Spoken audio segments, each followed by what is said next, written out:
كان جدل التحكيم في هذا الماتش ديال الرجاء واتحاد تورقه، وقليله هي المباريات البطوله اللي ما بقاش فيها جدل ديال التحكيم. الرجاء داروا بلاغ، درجه المسؤولين خرجوا بلاغ احتجوا فيه بالحالات التحكيميه مفصله. كان احتجاج على الحكم هشام التمسماني على مجموعه من اللقطات اللي تم استعراض ديالها في هذاك البلاغ.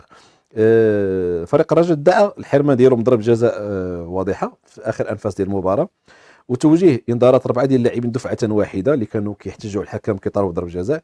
الحكم جبد انذارات في دقيقه 90 4 اللاعبين خفيفي زنيتي بالعمري وبولكسوت. احتجوا كذلك في البلاغ على احتساب تسلل قالوا بلي خيالي على اللاعب نوفل الزرهوني في محاوله واعده.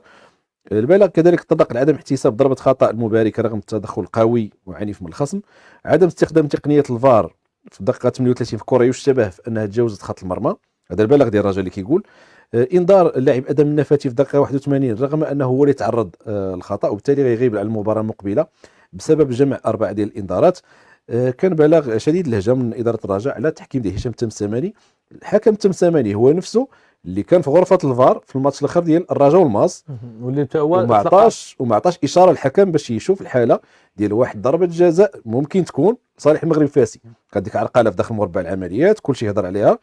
الحكم التمسماني اللي احتج عليه الرجاء اليوم راه هو نفسه اللي كان في غرفه الفار في الماتش ديال الرجاء والماس. هذه غير الاشاره باش الناس يكونوا عارفين واش الحكم ظلم الرجاء في ماتش اتحاد تورقه او لا. خليو هذا الامر هذا لاصحاب الاختصاص. الرجاء داروا بلاغ رسمي حنا تكلمنا عليه وهضرنا على المضامين ديالو. قليل هي المباريات صراحه اللي كدوز بلا احتجاجات على التحكيم. هو لاحظت رضا كاين جدل غير شي مره كيكون احتجاجات غير في الندوات الصحفيه من قبل المدربين.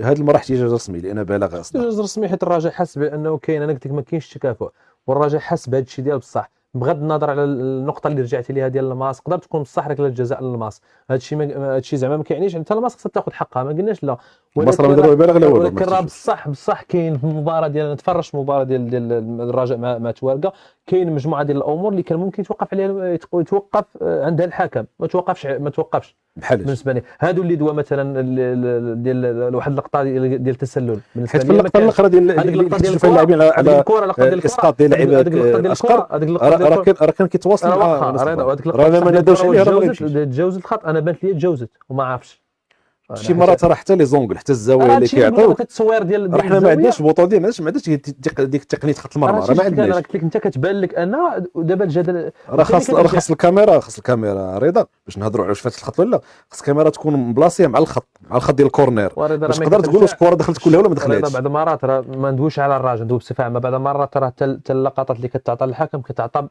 ندوب زعما صريحا بعض المرات كيعطي على حسب المقاس. نجي نوريك اللقطه اللي بغيت انا لا شي مرات من غير هذه القضيه دابا نهضروا في النوايا ولا شي حاجه. راه حتى الكاميرات ملي كتبغي دير تقنيه الفار وتعتمدها في واحد البطوله معينه راه خاص تكون عندك واحد العدد كبير ديال الكاميرات. الكاميرات يكونوا دابا شي مرات هذاك خاص ديال التسلل ما كاينش. كيعطيك شي مرات اللقطه يعني الكاميرا اللي شاده معوجه مع اللقطه وكذا الخط اللي كيعطيك كيبان لك داك الشيء ماشي هو بصح انا متفق معك. حتى الوقفه التصنت كان دقيق داك الشيء رابط